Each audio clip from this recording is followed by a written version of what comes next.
Début février 2022, Luca De Meo annonce que Renault fait un bénéfice de plus d'1 milliard d'euros. C'est spectaculaire, c'est déjà le début d'un redressement.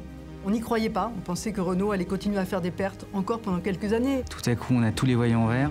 Aujourd'hui, je viens vous dire que Renault est sauvé. Tout ceci est sur des rails, apaisé et fonctionne. Malheureusement, à la fin du mois de février 2022, on sait ce qui se passe. Le 24 février 2022, des éclairs de feu dans la nuit. Ce sont ces bruits sourds d'un autre temps qui ont réveillé les Ukrainiens. La Russie vient de déclarer la guerre à l'Ukraine. au moment de l'attaque de la Russie sur l'Ukraine, Renault en Russie a des usines en propre. Et puis, le marché russe, c'est le deuxième marché de Renault. La Russie représente 18% des ventes du groupe. Très vite, Luca De Meo comprend que ça va être très difficile de rester parce que Zelensky parle devant les députés et accuse Renault, Auchan et Leroy Merlin d'alimenter la machine de guerre russe.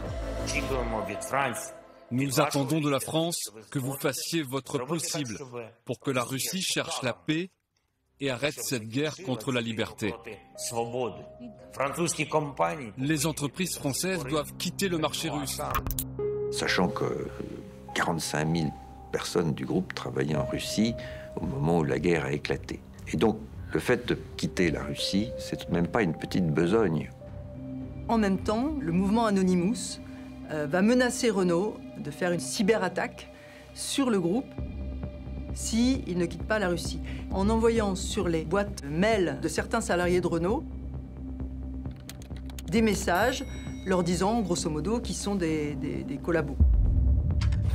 Renault comprend qu'il ne va pas pouvoir rester plus longtemps en Russie.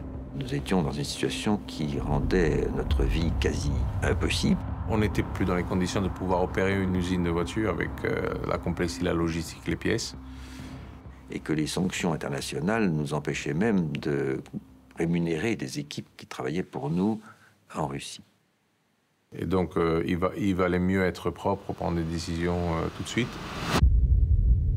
Plus aucune activité. À Moscou, l'usine Renault est désormais à l'arrêt. Tu as 15 ans de travail qui partent comme ça, pouf. Évidemment, tout ceci ne s'est pas fait à coup nul. C'est une perte immédiate de 2 milliards d'euros. Ça ébranle les consciences et ça ébranle le groupe.